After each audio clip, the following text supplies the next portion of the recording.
साथ लंबे वक्त के बाद नजर आए हैं। बैठक हुई, अच्छे माहौल में बैठक हुई है और कुछ मुद्दे भी तय हुए हैं, कुछ पॉइंट्स पर सहमति नेताओं के बीच बन गई है।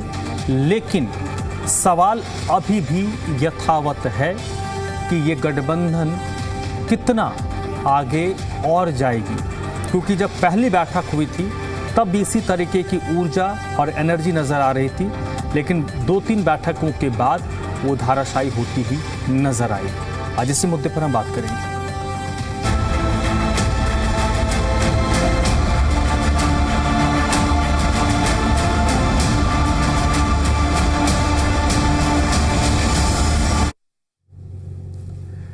नई दिल्ली में सोमवार को इंडिया गठबंधन की बैठक 2 साल के बाद हुई। इस बैठक को लेकर जहां विपक्षी खेमे में उत्साह देखा गया, वहीं सत्ता पक्ष की कोशिश थी कि बैठक और गठबंधन की वजूद को ही खारिज किया जाए। इस बैठक के बाद बैठक से खुश लोग भी सवाल पूछ रहे हैं कि बैठक तो हो गई, अब आगे इसकी मजबूती की गारंटी क्या है, और जो लोग आज इस बैठक से दूर हैं उनको क्या इस बैठक के साथ जोड़ा जाएगा तो कैसे जोड़ा जाएगा, और अभी जो हैं वो कब तक साथ में जुड़े रहेंगे।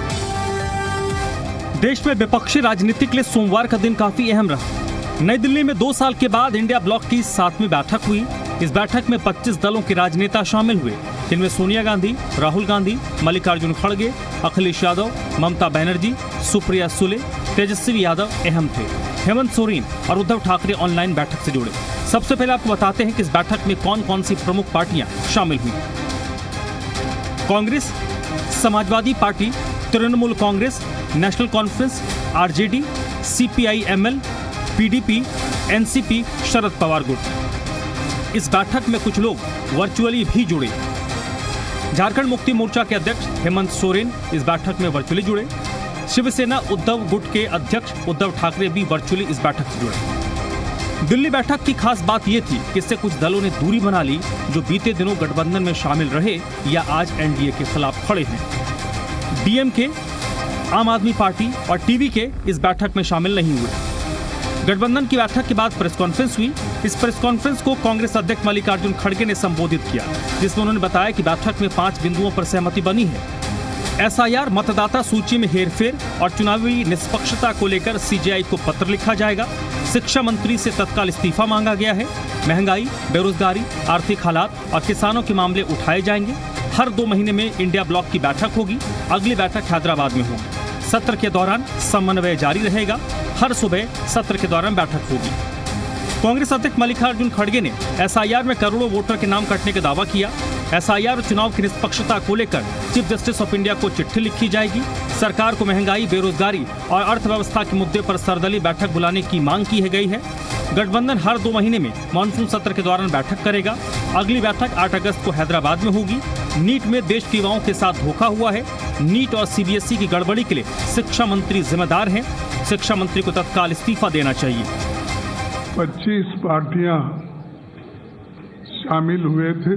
ये सर्वसम्मति से निर्णय लिया गया। शिक्षा मंत्री को तत्काल इस्तीफे की हम मांग कर रहे हैं, वो इस्तीफा देना चाहिए, क्योंकि उनके कार्यकाल में लाखों युवकों के साथ विश्वासघात हुआ है। इंडिया गठबंधन की बैठक को लेकर बीजेपी के नेताओं ने तीखा हमला बोला है। बीजेपी नेता सैयद शाहनवाज हुसैन ने इंडिया गठबंधन के अस्तित्व पर सवाल खड़े करते हुए कहा, यह गठबंधन लोकसभा चुनाव के बाद ही खत्म हो चुका है। उन्होंने कहा, विपक्षी गठबंधन के पास न कोई नेता है, न कोई नीति और न ही कोई नेतृत्व। शाहनवाज हुसैन ने आरोप लगाया कि बीजेपी और प्रधानमंत्री का विरोध करने के अलावा इंडिया गठबंधन के पास कोई एजेंडा नहीं है और इसके घटक दल केवल सुविधा की राजनीति करते हैं। वह बीजेपी सांसद संबित पात्रा ने भी हमला करते हुए कहा, इस गठबंधन का कोई वजूद नहीं है, इनकी मीटिंग ड्रामा है। इंडिया अलायंस नाम की कोई वस्तु है नहीं।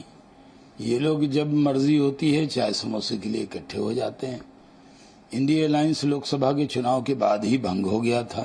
न इसका नेता है, न नीति है, न नेतृत्व है, न इसका कोई दफ्तर है, न इसका कोई लेटर पैड है।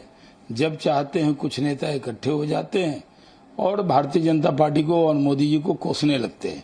इसके अलावा इनका कोई एजेंडा नहीं है। देश के लिए इनकी कोई सोच नहीं है। ये सिर्फ सुविधा की राजनीति करते हैं। कभी एक दूसरे के खिलाफ चुनाव लड़ते हैं। तो पहले तो मुझे लगता है इन लोगों को आपस में बैठक करनी चाहिए, टीएमसी वालों को आपस में बैठक करनी चाहिए। और वहां अशोक गहलोत जी तो पता नहीं खड़गे जी को क्या क्या सुना रहे हैं। इनकी क्लोज डोर बैठक हुई कि नहीं अशोक गहलोत जी के साथ? अशोक गहलोत जी को जो मन में आ रहा है वो सुना रहे हैं कांग्रेस के तथाकथित हाई कमान को। और उसके बाद ये इंडी गठबंधन का जो ड्रामा चल रहा है बैठक का, इससे क्या हासिल होगा? मैं सुन रहा था कि आज खड़गे साहब ने कहा कि हर 2 महीना में हमारा बैठक होगा, हर तीसरे महीने एक चुनाव हारेंगे और हर दूसरे महीने में एक इनका गठबंधन एक बैठक होगी। इंडिया ब्लॉक की 2 साल के बाद बैठक हुई जिसमें कई अपने अब बेगाने नजर आ रहे हैं। अब देखना होगा कि आज की बैठक में जो तय हुआ है वो कितना धरातल पर लागू हो पाता है। कारण पहले की 6 बैठकों में खूब फैसले हुए और वो कभी भी धरातल पर लागू नहीं हो पाए। इसी पर गठबंधन के भविष्य का फैसला भी आगे तय होगा। ब्यूरो रिपोर्ट, जी मीडिया। तो चलिए आज इस चर्चा की शुरुआत करें और उससे पहले जो हमारे प्रश्न हैं उन प्रश्नों पर नजर डाल लेते हैं, जिसमें सबसे पहला और महत्वपूर्ण सवाल है, इंडिया गठबंधन का भविष्य क्या है? क्योंकि जब से गठबंधन बना है ये सवाल सबसे ज्यादा पूछा गया है। दूसरा प्रश्न, पूर्व की गलतियों से इस गठबंधन ने क्या सीखा है? तीसरा सवाल, क्या नेतृत्व को लेकर स्थिति स्पष्ट हो गई है? क्योंकि नेतृत्व को लेकर ही सारा झगड़ा है। सवाल नंबर 4, क्या इस गठबंधन में अब और टूट नहीं होगी? क्योंकि जब गठबंधन बना था, इससे पहले जो 6 बैठकें हुई थी उसमें जो दल और जो चेहरे प्रमुख तौर पर नजर आ रहे थे, अब उनमें से कई चेहरे इन बैठकों में नजर नहीं आ रहे, वो दल नजर नहीं आ रहे हैं। तो चलिए सीधे अपने मेहमानों का रुख कर लेते हैं जो इस वक्त इस चर्चा मेरे साथ जुड़े हैं। सबसे पहले उनसे आपका परिचय करवा देते हैं। अनिल गुप्ता जी हैं, प्रवक्ता हैं भारतीय जनता पार्टी के। मनीष झा आम आदमी पार्टी के प्रवक्ता हैं। आदेश जी हमारे साथ जुड़े हैं, कांग्रेस पार्टी के प्रवक्ता हैं। और मृगेंद्र चौधरी हैं, राजनीतिक विश्लेषक। आप सभी लोगों का बहुत बहुत स्वागत।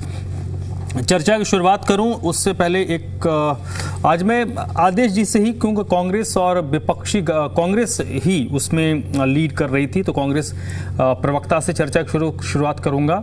एक पॉइंट जरूर मैं कहूंगा कि आज मुझे लगता है कि आम आदमी पार्टी और भारतीय जनता पार्टी, इन दोनों का हो सकता है कई मुद्दों पर आज सहमति यहाँ पर बन जाए, जो आज तक बहुत कम दिखता है, ना के बराबर दिखता है। आज यहाँ पर सहमति बन सकती है। तो शुरुआत मैं करूँगा आदेश जी आपसे। सर देखिए, 2 साल के बाद बैठक हुई है और अच्छी बात है कि विपक्ष मजबूत होना चाहिए देश में, इससे सभी लोग इत्तेफाक रखते होंगे। लेकिन ये गठबंधन को कैसे मजबूत किया जाएगा? क्योंकि आज जितने लोग बैठे थे और जो फ्रंट रो पे ही बैठे थे, उन लोगों, क्योंकि अभी काउंटर आएगा आपके पास कि अभी जम्मू कश्मीर में चुनाव हुआ, वहाँ पर महबूबा मुफ्ती बैठी थी, वहाँ पर उमर अब्दुल्ला बैठे थे, वो कैसे लोकसभा के चुनाव में या राज्य के चुनाव में एक साथ आएंगे?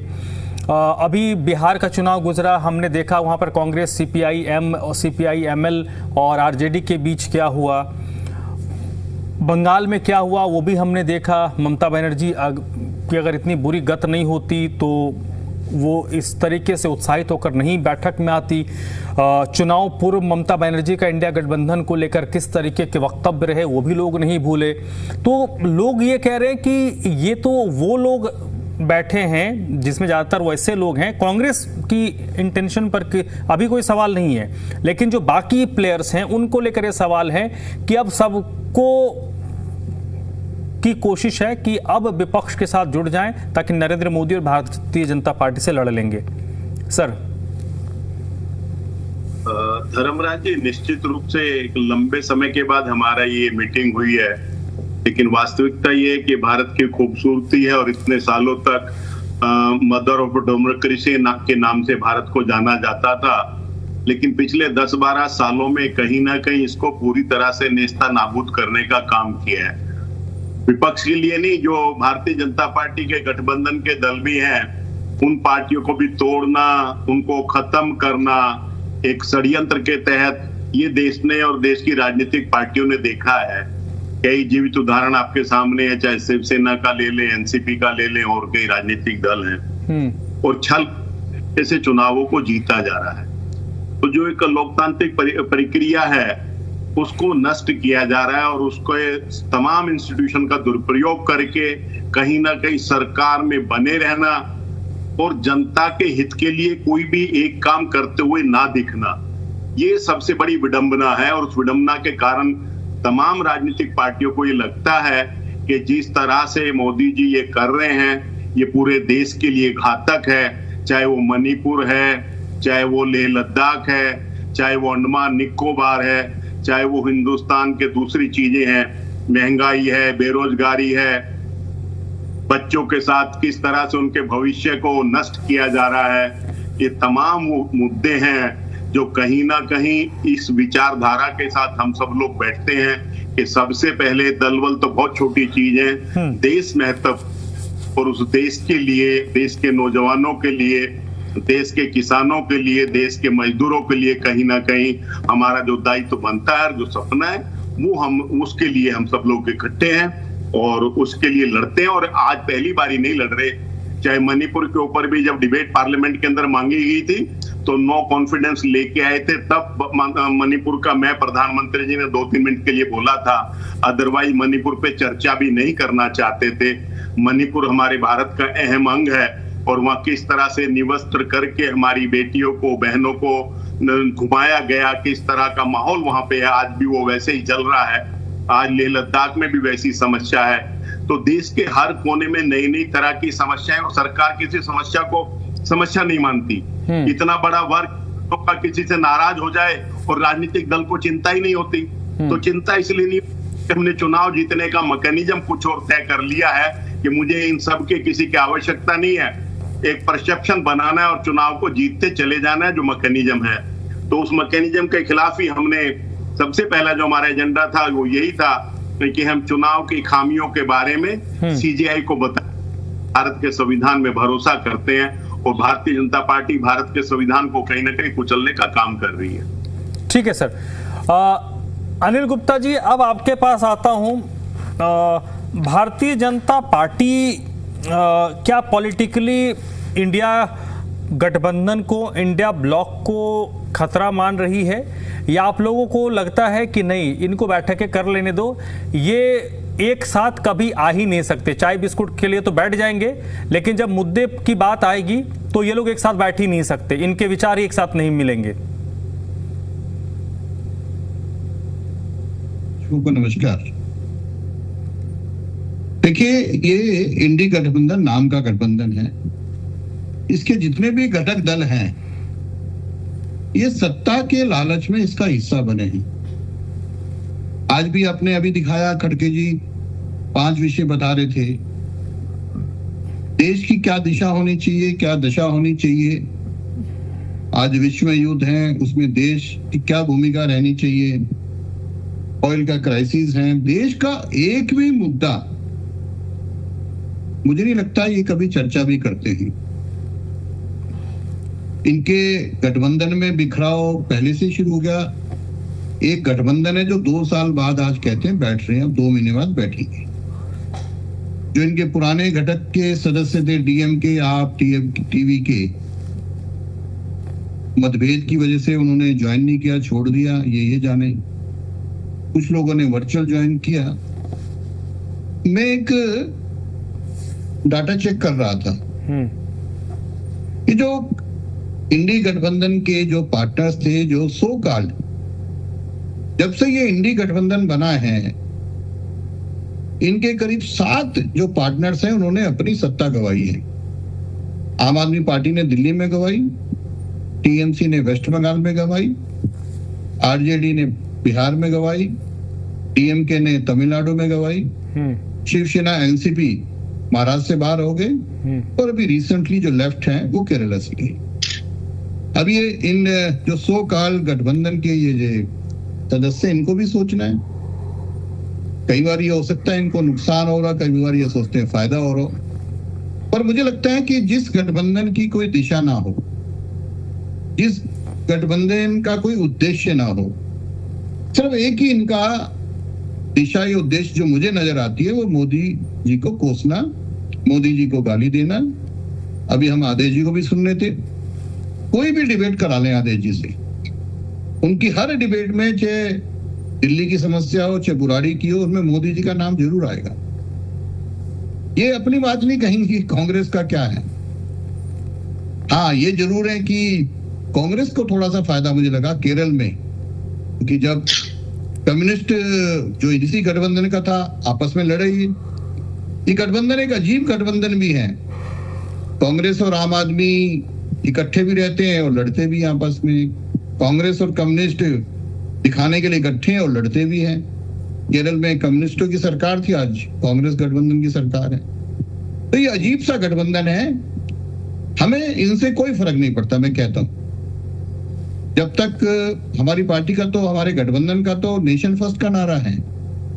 अब ये, और आज देश की जनता समझ चुकी है कि ये गठबंधन है जो सिर्फ और सिर्फ सत्ता के लालच में बना हुआ है। इसलिए मैंने बताया कि इनके गठबंधन की 7 पार्टियां अपने अपने राज्यों में सत्ता से बेदखल हो चुकी है। ये आपके सामने है। और अब आज तो 3 इनके गठबंधन के लोगों ने नाराजगी में मीटिंग ज्वाइन नहीं की, 3 ने वर्चुअल की है। अब आगे आगे देखिए क्या होता है। पर जिस पार्टी का भी अपना कोई विजन ना हो, अपना कोई कार्यालय ना हो, अपना कोई लेटर हेड ना हो, अपना जिस गठबंधन का कुछ उद्देश्य ना हो, उस गठबंधन का यही हर्ष होता है। ये जरूर है कि कहने के लिए, मीडिया हाइलाइट्स में रहने के लिए मीटिंग करेंगे। अब 2 महीने बाद भी क्या करेंगे ये जाने, पर देश के प्रति इनकी कोई सोच नहीं है, मुझे लगता है। ठीक है सर। अब मैं आता हूं मनीष जी आपके पास। बहुत सारे लोगों की नज़रें उस बैठक में आम आदमी पार्टी के नेताओं को तलाश रही थी। हालांकि आप लोगों ने पहले क्लियर कर दिया था कि आप उस ब्लॉक में नहीं है, इंडिया गठबंधन में नहीं है, लेकिन पूर्व में आपके बड़े नेता उन बैठकों में शामिल हुए हैं इंडिया ब्लॉक के, इंडिया गठबंधन के। क्या आपको लगता है कि ये जो गठबंधन है इंडिया ब्लॉक, एकदम पॉलिटिकल सवाल पूछ रहा हूँ, कट टू कट, ज़्यादा घुमाइएगा फिराइएगा नहीं, नरेंद्र मोदी और बीजेपी को टक्कर दे सकती है?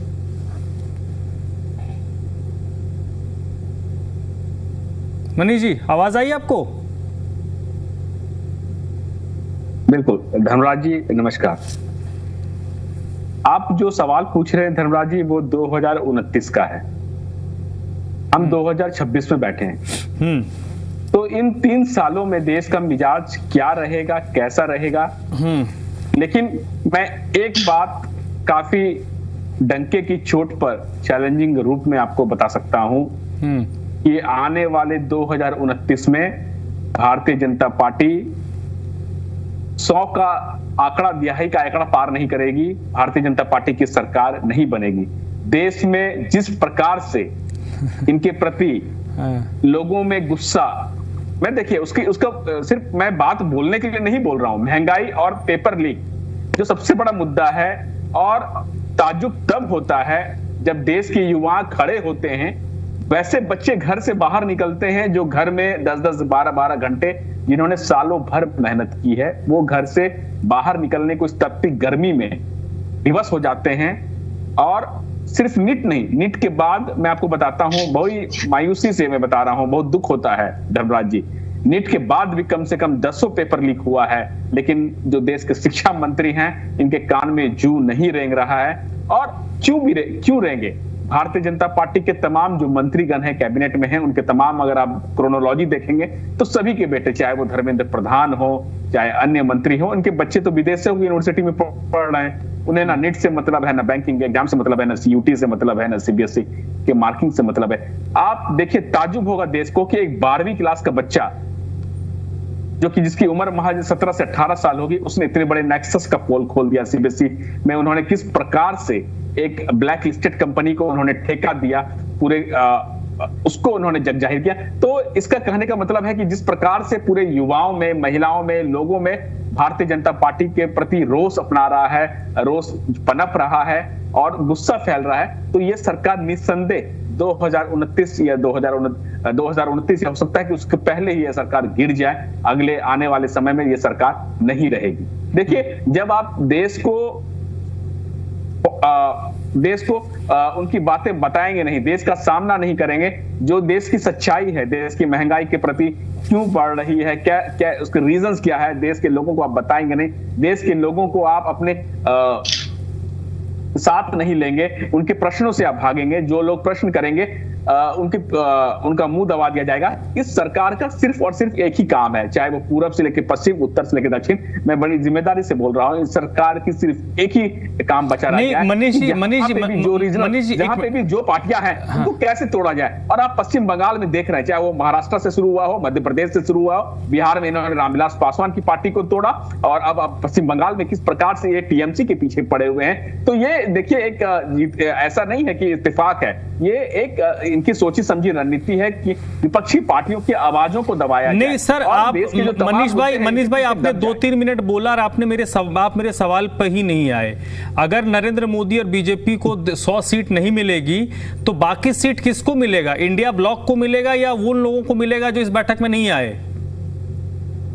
मैं 2029 की बात आज 2026 में करना मुझे लगता है कि बेमाना है। 2029 की बात हम अरे आप 2029 को नहीं, एक मिनट, अभी आपने 2029 में 100 सीटें दी और आप ये भी बोल रहे अभी बेईमानी है, ये कैसा? ये तो कॉन्ट्रडिक्शन हो गया आपकी बातों में। नहीं कॉन्ट्रडिक्शन है। मैं आप पूछ रहे हैं कि किस प्रकार से, आप पूछ रहे हैं कि किन को सीटें आएंगी, तो मैं आप जो सीटों का फॉर्मूला बता रहा हूं, मैंने भाई बोला मनीष जी, अगर नरेंद्र मोदी नहीं, या फिर आप ये बोलिए कि आम आदमी 543 सीट पे जीतेगी और आम आदमी पार्टी 150 सीट आम आदमी पार्टी 150 सीट जीतेगी, इंडिया ब्लॉक वाले हैं वो 150 सीट जीतेंगे और 300 सीट मिला के आप लोग गठबंधन बनाएंगे, अरविंद केजरीवाल प्रधानमंत्री बनेंगे। ये रणनीति है आप लोग? धर्मराज जी, बिल्कुल धर्मराज जी, मैं बहुत जिम्मेदारी से बोल रहा हूं, हम 200 प्लस सीटें पर जीतेंगे और सरकार बनाने में अहम भूमिका निभाएंगे। आपने देखा जिस प्रकार से इंडिया ब्लॉक की जो प्रमुख पार्टी, देखिए पता है क्या, इंडिया ब्लॉक की जो प्रमुख पार्टी, सुन लीजिए मेरी बात सुन लीजिए, इंडिया ब्लॉक की जो प्रमुख पार्टी है आईएनसी कांग्रेस,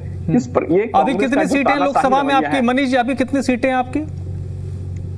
देखिए आप फिर वही बातें कर रहे हैं, भारतीय जनता पार्टी की कितनी सीटें थे 1989 में, तो आप वही बातें कर रहे हैं। हम आज सबसे नहीं, आप 200 सीटें नहीं, आप 200 सीटें किस राज्य में जीतेंगे? थोड़ा आपने उस छेड़ दिया, मैं पूछ लेता हूं, कहां जीतेंगे आप? बिल्कुल जीतेंगे हम दिल्ली में जीतेंगे, हम पंजाब दिल्ली में जब आपका स्वर्णिम दौर था, एक मिनट, नहीं मनीष, यहीं से शुरू करते हैं। देखिए आप भी बिहार से हैं, हम भी बिहार से हैं। बिहार में एक वर्ड कहा जाता है, मैं वर्ड यूज नहीं करना चाहता, आप बड़े सम्मानित हैं, तो वो वाला काम मत कीजिए। दिल्ली में जब आपका जो स्वर्णिम दौर था तब आपका वहां खाता नहीं खुला, अब आप करेंगे हम दिल्ली में 700 सीट जीतेंगे। धर्मराज जी, लोगों ने बहुत जिम्मेदारी से, बहुत सपना देखते हुए भारतीय जनता पार्टी को तख्त-ओ-ताज पे बैठाया था, 700 सीट दिल्ली की जिताई थी, लेकिन जिस प्रकार एक बार थोड़ी जिताया, 3 बार जिता दिया, तीसरी बार जिता दिया। एक बार बताइए, काट की हांडी बार चढ़ती है क्या धर्मराज जी? तीसरी बार चढ़ गई तो चौथी बार भी चढ़ जाएगी, तीसरी बार चढ़ गई तो चौथी बार भी चढ़ जाएगी। मनीष भाई नहीं, मनीष भाई आप पता है, सुनिए आप पता है, मनीष भाई सुनिए, आप सच्चाई आपको ही पता, सच्चाई मुझे पता है, ठीक है, आपको हक है, पूरा अधिकार है कि आपको जो बोलना है बोल लीजिए, लेकिन ऐसी बात बोलिए जो थोड़े सच के आसपास हो। एक वही बात होगी कि सर सुनिए, 20 राउंड की काउंटिंग होगी और 20 राउंड में 15 राउंड में जिसका खाता नहीं खुला वो बोल रहा है 5 राउंड और बाकी रुको, खाता बॉक्स खुलने दो, हम जीत रहे हैं, तो वाला बात कर रहे हैं। मैं ईमानदारी से और जिम्मेदारी से थोड़ा सा आपको याद दिलाना चाहता हूं, हम लोग सबसे जल्दी कम समय में उभरती हुई राष्ट्रीय पार्टी बने हैं और हमें पूरा उम्मीद है, जिस प्रकार से जनता का नफरत, जनता का अरे नफरत करेगी तो फिर कांग्रेस और इंडिया अलायंस है सर, आम आदमी पार्टी के पास क्यों जाएगी? नहीं, अगर एक मिनट अगर बीजेपी से नाराजगी होगी तो आपके पास लोग क्यों आएंगे? वो कांग्रेस पार्टी के पास आपका एक मिनट आपका मध्य प्रदेश में क्या फुटप्रिंट है, आपका राजस्थान में क्या फुटप्रिंट है, आपका महाराष्ट्र में क्या फुटप्रिंट है, आपका तमिलनाडु में क्या फुटप्रिंट है? ये बड़े राज्य हैं, क्या फुटप्रिंट है आपका? कहां से सीट जीत लेंगे? हम मुद्दे की बात बता रहे हैं। हमने आप मुद्दे की बात ही नहीं कर रहे हैं ना। फिर वही वर्ड नीति आयोग की रिपोर्ट आई है, नीति आयोग की रिपोर्ट आई है, शिक्षा में पंजाब नंबर 1, पूरे देश के राज्यों में नंबर 1। एक मिनट, जिस दिन रिपोर्ट आई सर, देखिए जिस दिन मनीष भाई जिस दिन रिपोर्ट आई उसी दिन वहां पे हॉके गए हैं, वहां खूब डंडा चला है उसी दिन जिस दिन रिपोर्ट आई थी। अब मुंह खोलवा देते हैं, आप ऐसा मत बोलिए, छोड़ दीजिए। आप रिपोर्ट पर बात करिए ना सर, आप बाकी नहीं तो एजुकेशन पे कहाँ चले गए आपने? नहीं आपने मैं मुद्दे की बात कर रहा हूं। अरे आप नॉनसेंस बात कर रहे हैं, नॉनसेंस, कोई सेंस नहीं आपकी बातों का, आप दाएं बाएं कर रहे हैं, नॉनसेंस बात कर रहे हैं। हमारे लिए नहीं सर, हमारे लिए देखिए शिक्षा प्राप्त हमेशा, अरे चाहे उसको नकारे सर, सुनिए मैं आपको 5 उदाहरण दूंगा ना, जब बहुत अच्छा काम हुआ था और पार्टियां खेत हो गई थी। 5 उदाहरण दूंगा इस देश में, समय नहीं है, मैं 5 उदाहरण दूंगा, इसलिए केस में क्या किए इस, ठीक है। एजुकेशन आपका दिल्ली में भी था ना। मैं आप 5 उदाहरण दीजिए। आपसे मैंने जो मूल सवाल पूछा 5 मिनट पहले, मनीष भाई 5 मिनट पहले मूल सवाल पूछा, आपने उस सवाल को टच नहीं किया, आप दाएं बाएं इर्द गिर्द घूमते रहे, उस सवाल पे आप नहीं गए। मैंने आपको बताया कि वर्तमान परिस्थिति को देखते नहीं, आपने कहा, आपने वर्तमान परिस्थिति के हिसाब, आपने कहा 29 का अभी हम नहीं कह सकते, लेकिन आपने 29 में बीजेपी को 100 सीट दे दी, बस ठीक है। हाँ, ये आपके हिसाब से तो आपने दे दिया, ये बड़ा सही है। मैं आपको ये बता रहा हूँ कि जिस प्रकार से लोगों में रोष है, गुस्सा है। अरे रोष है तो आपके पास लोग क्यों जाएंगे?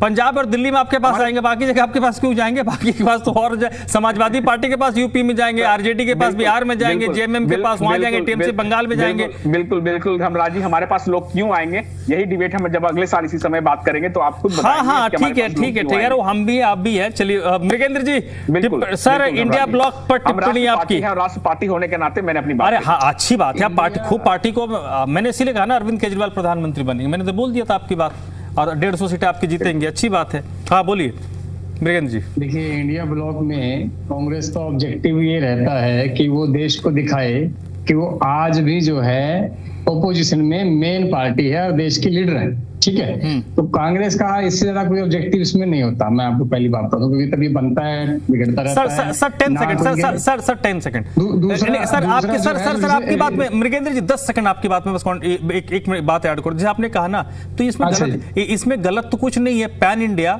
कश्मीर टू कन्याकुमारी, गुजरात टू अरुणाचल, अगर नरेंद्र मोदी और बीजेपी के खिलाफ जो पार्टियां हैं, उसमें कांग्रेस पार्टी ही ऐसी है ना जिसकी पूरा ऑल ओवर इंडिया फुटप्रिंट है। किसी गांव में चली जाएगी, आपको एक कांग्रेस का कार्यकर्ता मिल जाएगा, यही तो एक पार्टी है ना, बाकी तो कोई दावा नहीं कर सकती। जी बिल्कुल है, मैं तो कह रहा हूँ ये बात कि कांग्रेस जो है अपने डोमिनेंस को भी दिखा रही है कि वो मेन ओपोजिशन पार्टी है और कल का फ्यूचर उसका ही, अगर बीजेपी डाउन जाती है। जो रीजनल पार्टियां हैं वो केवल और केवल, क्योंकि कांग्रेस का और जो और इंडिया के गठबंधन में पार्टियां है ना, उन सबका जो वोट बैंक है वो सेम ही है। जो उनके मुद्दे हैं वोट लेने वाले, चाहे मुस्लिम अपीजमेंट होगी या SC ST का मुद्दा उठा लिया या और जो मुद्दे हैं, वो वोट जो बैंक है वो दोनों का कॉमन है। तो जो रीजनल पार्टियां हैं वो चाहती है अगर वो कांग्रेस से जुड़ी हुई हैं तो ये लगा रहे कि भाई जो वोट बैंक है वो कांग्रेस की तरफ शिफ्ट ना हो, उनके पास ही बना रहे, क्योंकि लोगों को लेके भी ये कांग्रेस से जुड़ी हुई है तो उनका वो बना रहे। अब आप देखिए, जब से ये बना है ना, तो हम 2 पार्टियों की बात कर लेते हैं, चाहे वो TMC है चाहे वो समाजवादी पार्टी है। 2024 के इलेक्शन में दोनों की सीटों में बहुत ज्यादा इजाफा हुआ है, आप उसको देख सकते हैं। ठीक है, समाजवादी पार्टी जो है वो देखिए आप 37 पे चलेगी 5 सीटों से, और TMC 22 से जो है वो 29 पे चलेगी। हाँ जी। तो दोनों ही पार्टियों, जो रीजनल पार्टी उनका टारगेट है 2029 के इलेक्शन को वो देख रहे हैं कि भाई उनका वोट शेयर बढ़े ना कि घटे, और कांग्रेस का घटा है। कांग्रेस को लगता है कि वो ये डोमिनेंस दिखाए कि शायद जनता का जो है बीजेपी के प्रति जो व्यवहार बदल जाए, शायद जनता बीजेपी को बाहर करना चाहे, तो उस समय जनता ये सोचेगी कि अल्टरनेटिव केवल और केवल कांग्रेस है। तो वो इस बात पर जो है एक रिस्क ले रही है कि भी ठीक है, जो वोट शेयर जा रहा है जाने दे, वो जा ही रहा है, वो जाएगा, रीजनल पार्टी को फायदा होगा इसका। ठीक है, अगर जनता का बीजेपी से मन हटता है तो डेफिनेटली इसका फायदा कांग्रेस को मिलेगा 2029 में। तो दोनों की यही सोच है, पर इसमें कांग्रेस को एक जो है प्रॉपर जो है इसमें मुद्दे लेके आने पड़ेंगे जहां पे वो जनता को बता सके। केवल और ये अनर्गल मुद्दे, अब ये जो नीट का जो पेपर का जो मुद्दा चला हुआ है वो टेम्परेरी मुद्दा है, 2029 के बहुत मुद्दे आएंगे। जनता के सामने आपको कुछ ऐसे मुद्दे रखने पड़ेंगे जो परसिस्टेंट हो और उनकी नब्ज को पकड़ते हो, धरातल पर हो, सरकारी कमजोरी आपको दिखानी पड़ेगी, आपको उनके मुद्दे उठाने पड़ेंगे। हाँ, अभी भी अगर बीजेपी हारती है तो जनता के सामने कांग्रेस की एक अल्टरनेटिव है, ये वो बात जानती है, पर इसको इम्प्लीमेंट करने की भी इसके पास कोई स्ट्रेटजी ऐसा सामने नहीं दिखती है। ठीक है धर्मराज सर एक जैसे मृगेंद्र जी, एक सवाल जो मेरे जहन में आया और कई लोगों को ये आया जी कि हर महीने हम बैठक करेंगे, ये पहली जो बैठक हुई थी उसमें तय हुआ था। मुझे ये लगता है कि ये कम से कम एक अगर अगले 1-1.5 साल तक कंसिस्टेंसी में हर दूसरे महीने के बाद अगले 1 साल तक अगर ये बैठक कर लेते हैं, सबसे पहली चीज। दूसरी चीज कि अगर जो लोग अभी जुड़े हुए हैं इनमें कोई बिखराव नहीं होता है। आप जैसे टीएमसी में देख ही रहे, टीएमसी में क्या चल रहा है देख ही रहे। अगर अभी जो हैं वो इंटैक्ट रहें और बाकी जैसे आम आदमी पार्टी हो गई या फिर डीएमके हो गया या जो भी पार्टियां हैं जो बीजेपी के खिलाफ है, उनको इसके साथ जोड़ते हुए कंसिस्टेंसी में अगले 1.5 साल तक कंटिन्यूअस ये ना हो कि इसके आपने हैदराबाद ऐलान कर दिया उसके बाद फिर अगली बैठक कहाँ होगी कोई पता नहीं। क्योंकि पब्लिक अपने नैरेटिव उसी हिसाब से तय करेगी जब उनको आप में कंसिस्टेंसी दिखेगी। जी ये कंसिस्टेंसी तो इनमें कभी भी नहीं आने वाली है। सब कारण है कि एक तो वोट बैंक कॉमन है, उनको लगेगा कि भाई बाद में हमारा ही अब समाजवादी पार्टी को फायदा हुआ, कांग्रेस तो डाउन गई है ना, तो वो तो यूपी में तो उसकी पोजीशन का डाउन गई है, उधर टीएमसी की पोजीशन मजबूत हुई है, तो वहां भी कांग्रेस डाउन गई है। तो एक दूसरे के ये अंदर खाते मित्र तो है ही नहीं, सीधी सी बात है। ये केवल और केवल एक समय पे छोड़ रखा है इन्होंने कि अगर ऐसा हो जाए कि बीजेपी अगर डाउन जाएगी तो कांग्रेस सोचती है मुझे फायदा हो जाएगा। बाकी जो रीजनल पार्टियां हैं वो कांग्रेस के साथ खड़ा करके अपने आप को जनता के सामने ये दिखाना चाहती है कि वो भी कांग्रेस के बराबर ही बीजेपी के जो है अगर 2029 में चुनाव हो रहा है तो एक कॉमन परसेप्शन बताता हूं जो मुझे लगता है कि वोटर्स के जहन में आता है। जो क्षेत्रीय पार्टियों के जातिगत आधार पर वोट बैंक हैं उनको छोड़ दीजिए कि वो अगर जातिगत आधार पर वोट बैंक है, विधानसभा नहीं लोकसभा चुनाव की बात कर रहा हूं। अगर मुझे बीजेपी से नाराजगी होगी, जो फ्लोटिंग वोटर है उनका पहला पसंद कौन होगा? कांग्रेस पार्टी? नहीं राष्ट्रीय आज की अगर बात करते हैं लोकसभा चुनाव, आज की अगर बात करते हैं आज की अगर बात करते हैं, क्योंकि देखिए ऐसा है ना, पार्टी की पकड़ कितनी है जनता के ऊपर वो बहुत मायने रखती है। अगर आप ये देखें इसमें भी समाजवादी पार्टी का अगर आप देखें, चाहे आप टीएमसी का देखें, आप की पकड़ बड़ी मजबूत है। नहीं आप देखिए ठीक है, नहीं मैंने कहा ना ठीक है। बिहार में, यूपी में जैसे राज्यों में उनके पास अल्टरनेटिव है, लेकिन जो दूसरे कई और बड़े राज्य हैं, जैसे राजस्थान में 25 सीटें हैं, वहां पर कोई तीसरी पार्टी नहीं है। मध्य प्रदेश में कांग्रेस मुख्य विपक्षी पार्टी है, छत्तीसगढ़ है, इस तरीके के जो राज्य हैं जहां पर कोई तीसरा पार्टी नहीं, 2 पार्टी ही है। जी वो तो मैं आपको बता ही रहा हूँ कि आज के समय में भी कांग्रेस सबसे बड़ी कंटेंडर है जनता के सामने, तो अल्टरनेटिव कांग्रेस ही है। अगर जनता बीजेपी से नाराज होती है तो ओवरऑल कांग्रेस कोई फायदा होगा, ठीक है। रीजनल पार्टियां केवल और केवल कांग्रेस के साथ खड़ा होकर ये दिखा रही हैं अपने स्टेट्स के अंदर कि वो भी मजबूत है, ताकि जनता ठीक है। अनिल जी कुछ कह रहे थे, फिर मैं आदेश जी के पास आऊंगा। अनिल जी कुछ कह रहे थे, अनिल जी प्लीज सर। जी आपने मेरी बात को पहले ही कह दिया कि जिस तरीके से आम आदमी की पार्टी के प्रवक्ता हाइपोथेटिकल या ख्याली पुलाव जिसको मैं बोलूं वो बात कर रहे थे, तो फिर आपने बाद में कह दिया। मैं जरा सा ऐड करता हूं, अभी नॉर्थ में हिमाचल में कांग्रेस की सरकार है और पंजाब में आम आदमी पार्टी की सरकार की, ये कह रहे हैं मुद्दे 2029 की। अभी इसी महीने म्युनिसिपल कॉर्पोरेशन के चुनाव हुए, नगर पालिका नगर परिषद की 4 जगह हिमाचल में, 3 जगह पूर्ण अच्छे बहुमत से बीजेपी जीती है। अभी लेटेस्ट 15 दिन पुरानी बात बता दूं। इसी तरह से अगर पंजाब की बात करें तो अबोहर जैसी कई जगह, कई डिस्ट्रिक्ट में बीजेपी को बढ़त मिली और जीती है। तो ये आज की स्थिति में बता रहा हूं आपको। अगर मैं गुजरात की बात करने लगूं, कर्नाटक में अभी देखिए इतने दिनों तक मुख्यमंत्री की लड़ाई चली, कभी खड़गे जी अपने बेटे को बना देते हैं, कभी डीके शिव कुमार बन जाते हैं। अपनी चीजें संभलती नहीं है इनसे, क्योंकि इनके जब ये बाहर देखते हैं, बाहर में जू नहीं रेंग रहा है। और क्यों रेंगे? भारतीय जनता पार्टी के तमाम जो मंत्रीगण हैं कैबिनेट में हैं, उनके तमाम अगर आप क्रोनोलॉजी देखेंगे तो सभी के बेटे, चाहे वो धर्मेंद्र प्रधान हो, चाहे अन्य मंत्री हो, उनके बच्चे तो विदेश से यूनिवर्सिटी में पढ़ रहे हैं। उन्हें ना नीट से मतलब है, ना बैंकिंग एग्जाम से मतलब है, ना सीयूटी से मतलब है, ना सीबीएसई के मार्किंग से मतलब है।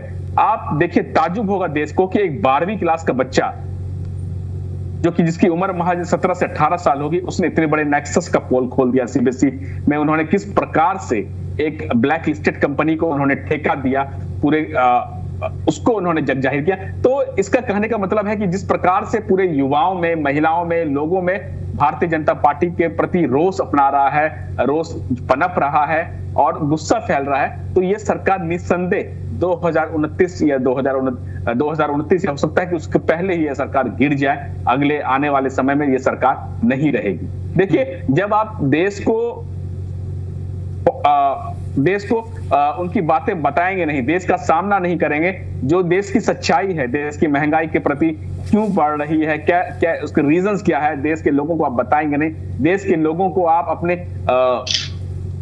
साथ नहीं लेंगे, उनके प्रश्नों से आप भागेंगे, जो लोग प्रश्न करेंगे उनका मुंह दबा दिया जाएगा।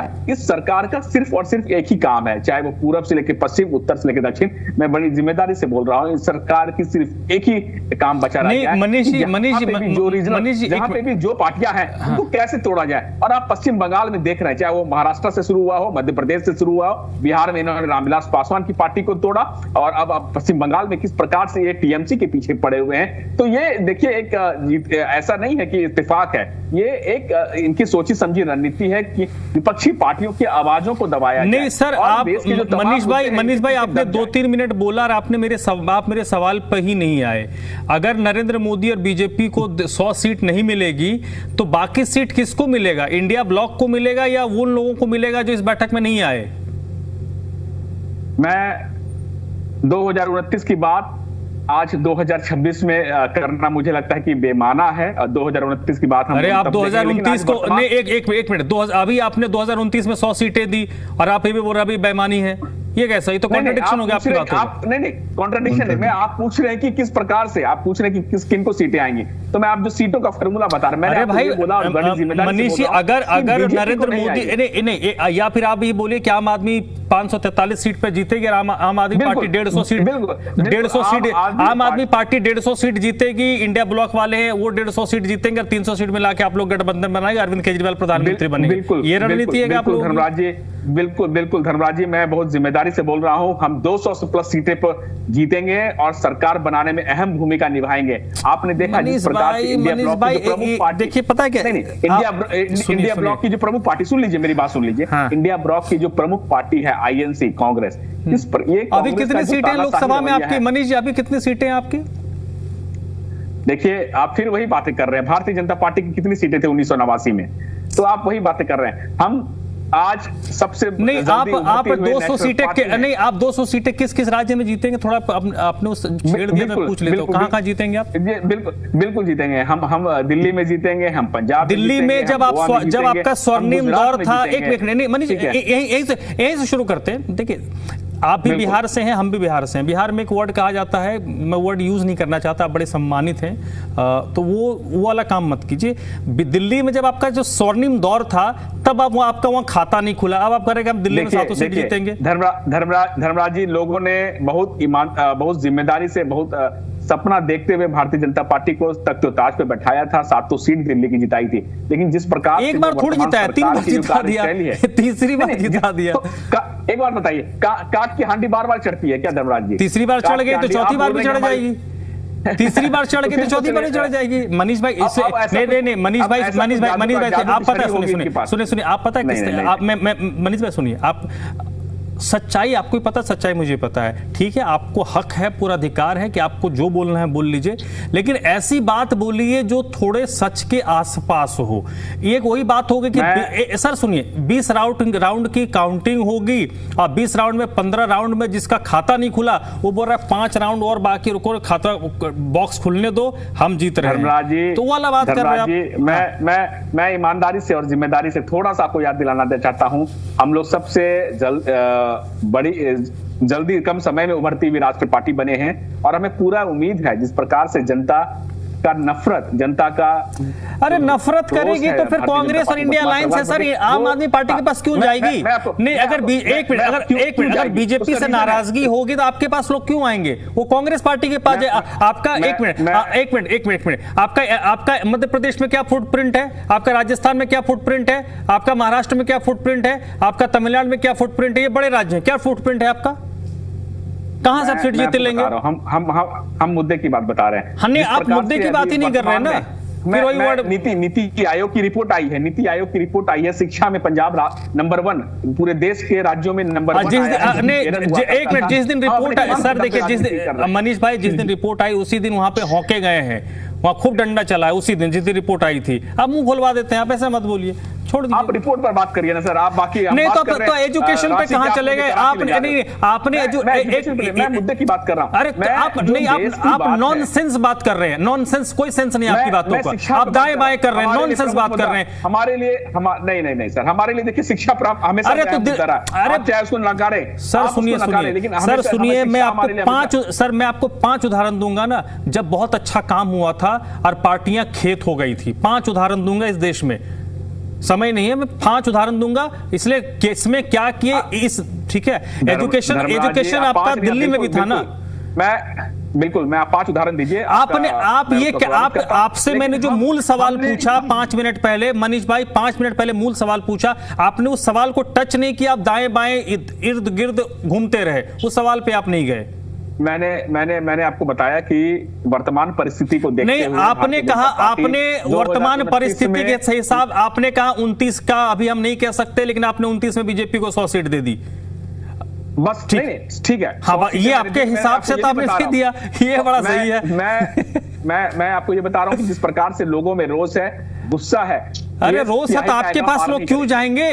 पंजाब और दिल्ली में आपके पास आएंगे, बाकी जगह आपके पास क्यों जाएंगे? बाकी के पास तो और समाजवादी पार्टी के पास यूपी में जाएंगे, आरजेडी के पास बिहार में जाएंगे, जेएमएम के पास वहां जाएंगे, टीएमसी बंगाल में जाएंगे। बिल्कुल धर्मराज जी, हमारे पास लोग क्यों आएंगे, यही डिबेट हम जब अगले साल इसी समय बात करेंगे तो आप खुद बताएंगे। हाँ, ठीक है, हम भी आप भी है। चलिए मृगेंद्र जी, सर इंडिया ब्लॉक पर टिप्पणी आपकी। राष्ट्र पार्टी होने के नाते मैंने अपनी बात, अरे हाँ, अच्छी बात है, खूब पार्टी को मैंने इसीलिए कहा ना अरविंद केजरीवाल प्रधानमंत्री बनेंगे, मैंने तो बोल दिया था आपकी बात, और 150 सीटें आपकी जीतेंगी, अच्छी बात है। हाँ बोलिए मृगेंद्र जी। देखिए, इंडिया ब्लॉक में कांग्रेस का ऑब्जेक्टिव ये रहता है कि वो देश को दिखाए कि वो आज भी जो है ओपोजिशन में मेन पार्टी है और देश की लीडर है, ठीक है। तो कांग्रेस का इससे ज्यादा कोई ऑब्जेक्टिव इसमें नहीं होता, मैं आपको पहली बात बता दूं, क्योंकि तभी बनता है, बिगड़ता रहता है। Sir 10 second, sir 10 second, sir आपकी बात में मृगेंद्र जी 10 सेकंड आपकी बात में बस एक मिनट बात ऐड करो। जैसे आपने कहा ना, तो इसमें गलत तो कुछ नहीं है। पैन इंडिया,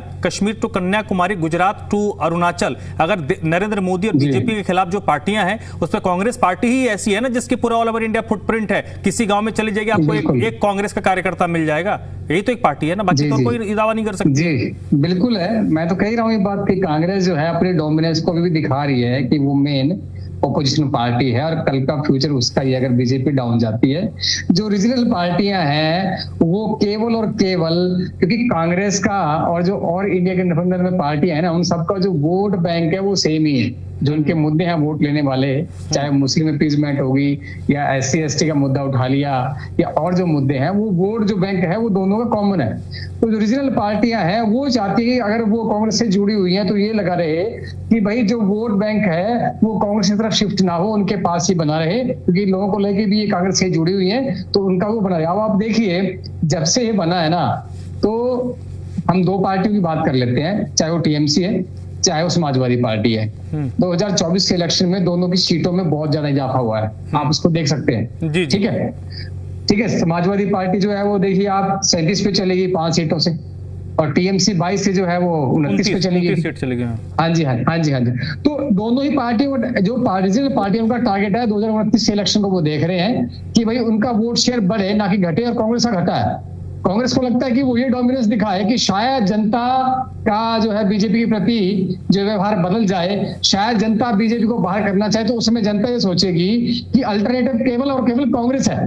तो वो इस बात पर जो है एक रिस्क ले रही है कि भी ठीक है, जो वोट शेयर जा रहा है जाने दे, वो जा ही रहा है, वो जाएगा, रीजनल पार्टी को फायदा होगा इसका। ठीक है, अगर जनता का बीजेपी से मन हटता है तो डेफिनेटली इसका फायदा कांग्रेस को मिलेगा 2029 में। तो दोनों की यही सोच है, पर इसमें कांग्रेस को एक जो है प्रॉपर जो है इसमें मुद्दे लेके आने पड़ेंगे जहां पे वो जनता को बता सके। केवल और ये अनर्गल मुद्दे, अब ये जो नीट का जो पेपर का जो मुद्दा चला हुआ है, वो टेम्परेरी मुद्दा है। 2029 में बहुत मुद्दे आएंगे, जनता के सामने आपको कुछ ऐसे मुद्दे रखने पड़ेंगे जो परसिस्टेंट हो और उनकी नब्ज को पकड़ते हो, धरातल पर हो।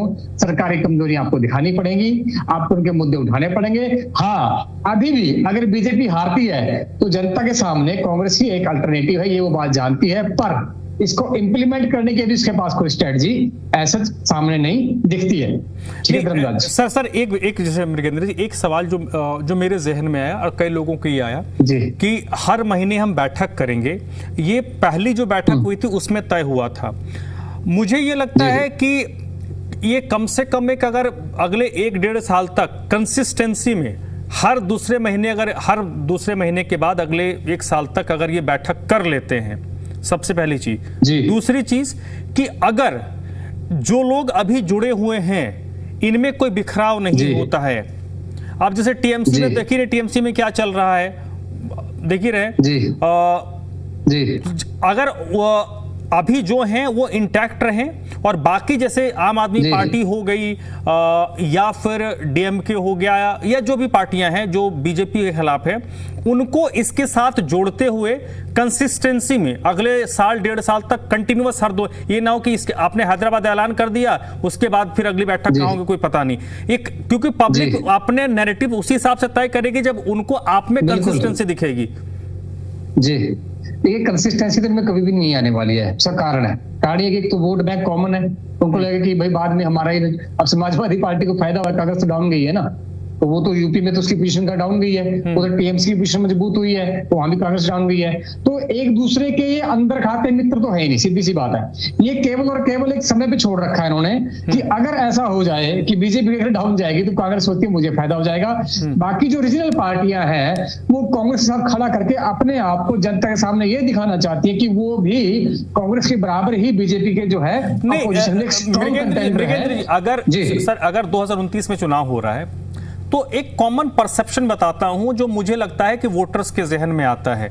जो क्षेत्रीय पार्टियों के जातिगत आधार पर वोट बैंक हैं उनको छोड़ दीजिए कि वो अगर जातिगत आधार पर वोट बैंक है, विधानसभा नहीं लोकसभा चुनाव की बात कर रहा हूं। अगर मुझे बीजेपी से नाराजगी होगी, जो फ्लोटिंग वोटर है उनका पहला पसंद कौन होगा?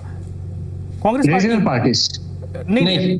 राष्ट्रीय आज की अगर बात करते हैं लोकसभा चुनाव, आज की अगर बात करते हैं, हाँ, आज की अगर बात करते हैं, क्योंकि देखिए ऐसा है ना, पार्टी की पकड़ कितनी है जनता के ऊपर वो बहुत मायने रखती है। अगर आप ये देखें इसमें भी समाजवादी पार्टी का अगर आप देखें, चाहे आप टीएमसी का देखें, आप की पकड़ बड़ी मजबूत है। नहीं, आप देखिए ठीक है, मैंने कहा ना, ठीक है, बिहार में, यूपी में जैसे राज्यों में उनके पास अल्टरनेटिव है, लेकिन जो दूसरे कई और बड़े राज्य हैं, जैसे राजस्थान में 25 सीटें हैं, वहां पर कोई तीसरी पार्टी नहीं है। मध्य प्रदेश में कांग्रेस मुख्य विपक्षी पार्टी है, छत्तीसगढ़ है, इस तरीके के जो राज्य हैं जहां पर कोई तीसरा पार्टी नहीं, 2 पार्टी ही है। जी, वो तो मैं आपको बता ही रहा हूँ कि आज के समय में भी कांग्रेस सबसे बड़ी कंटेंडर है जनता के सामने, तो अल्टरनेटिव कांग्रेस ही है। अगर जनता बीजेपी से नाराज होती है तो ओवरऑल कांग्रेस को ही फायदा होगा। रीजनल पार्टियां केवल और केवल कांग्रेस के साथ खड़ा होकर ये दिखा रही हैं अपने स्टेट्स के अंदर कि वो भी मजबूत है ताकि जनता से जुड़ी रहे। ठीक है, अनिल जी कुछ कह रहे थे, फिर मैं आदेश जी के पास आऊंगा। अनिल जी कुछ कह रहे थे, अनिल जी प्लीज सर।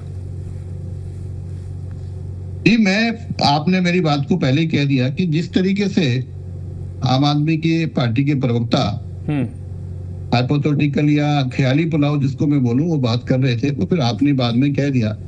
मैं जरा सा ऐड करता हूं, अभी नॉर्थ में हिमाचल में कांग्रेस की सरकार है और पंजाब में आम आदमी पार्टी की सरकार की, ये कह रहे हैं मुद्दे 2029 की। अभी इसी महीने म्युनिसिपल कॉर्पोरेशन के चुनाव हुए, नगर पालिका नगर परिषद की 4 जगह हिमाचल में, 3 जगह पूर्ण अच्छे बहुमत से बीजेपी जीती है।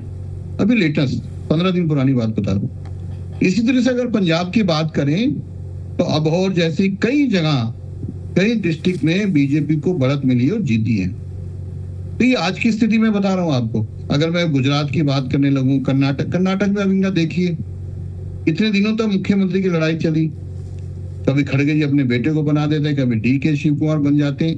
अपनी चीजें संभलती नहीं है इनसे, क्योंकि इनके जब ये बाहर देखते हैं, बाहर इनका अब इनके राहुल जी सुप्रीम है या खड़गे जी सुप्रीम है, कर्नाटक में कौन सुप्रीम है, तो कांग्रेस का और ये बाकी लोगों का अपना कुनबा भी संभल नहीं पा रहा है। क्योंकि कुनबा तब संभलेगी पब्लिक साथ हो।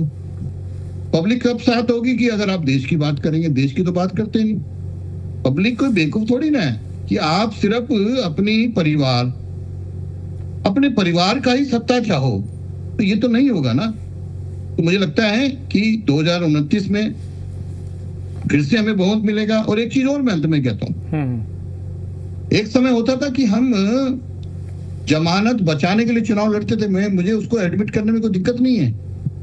एक समय होता था हमारे पास उम्मीदवार नहीं होते थे, हम खड़े करते थे, हम खुशी मनाते थे कि हमारी जमानत जब्त हो गई।